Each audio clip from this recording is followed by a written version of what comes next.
Hello, one and all. Getting on to more Mechatron prep.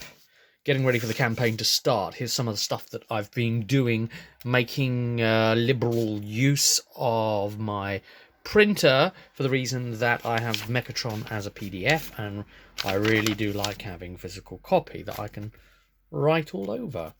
So here, for instance, I printed out the 2 pages that deal with the chassis parts so that I could track what players have taken what chassis parts and stuff.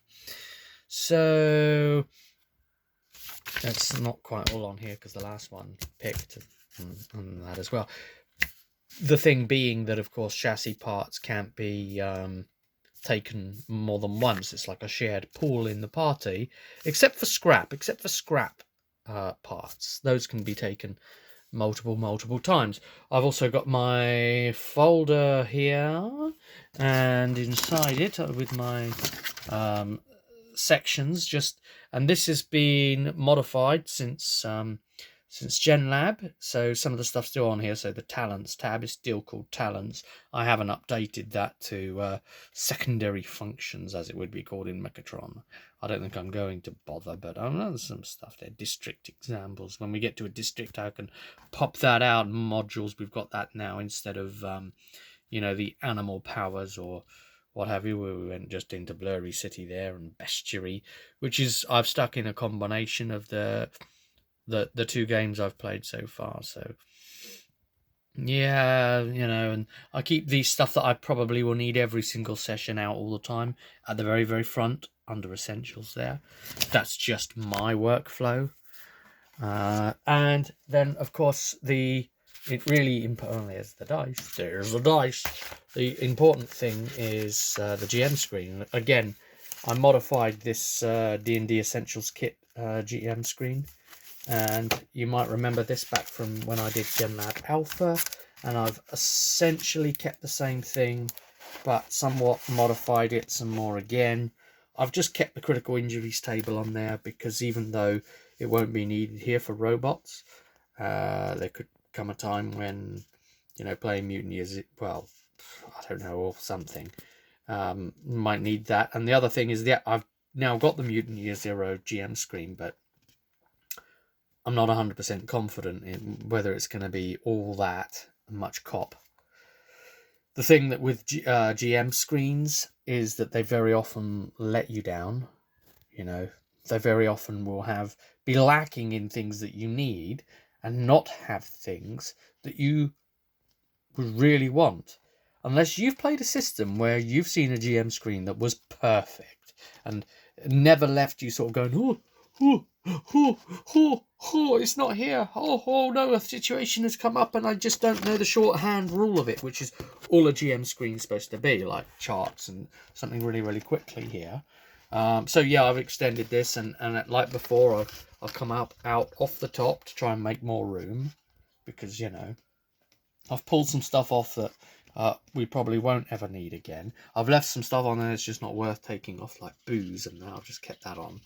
But, I've added some stuff, so the extra weapons section and the bit on Overwatch that we never had before from doing GenLab. We've now got the Overwatch rules there, which also goes into full auto fire, so I've added that, and I've also stuck in, like, hierarchy, logical and basis, and basically logical conflicts and how all that works. So there's just a few things here and there that have been added, like I had before underwater and darkness, and I've added falling in there now. So that's just my own homebrewed messy thing that I can quickly refer to.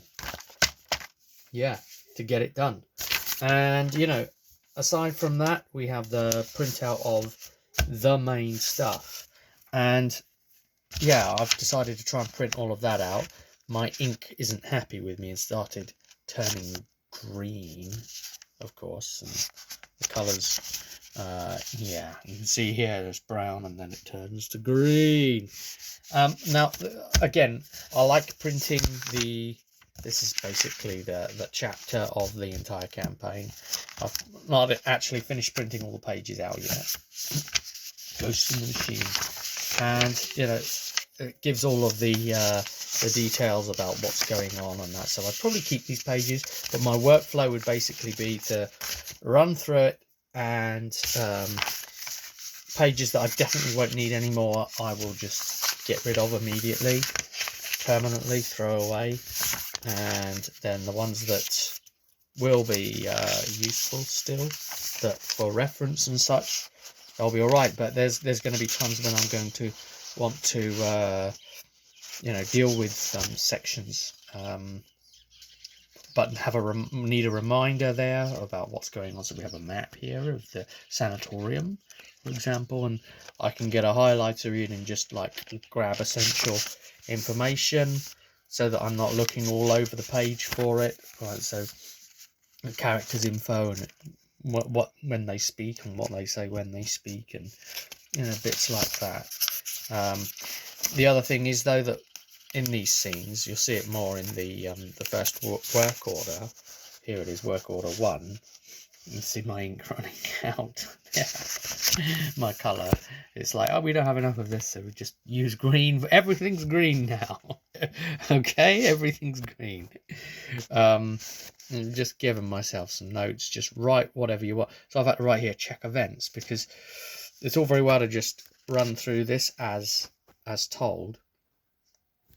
And more info on character profile. So I'm basically giving notes to myself that yes, we come to like a section here. There's a gate and this sort of thing. But I'm reminding myself, actually, if you go forward, and it's not even on this page, but if you keep going forward, eventually, and keep going forward some more, you'll eventually come to all the characters, and they start then on this page.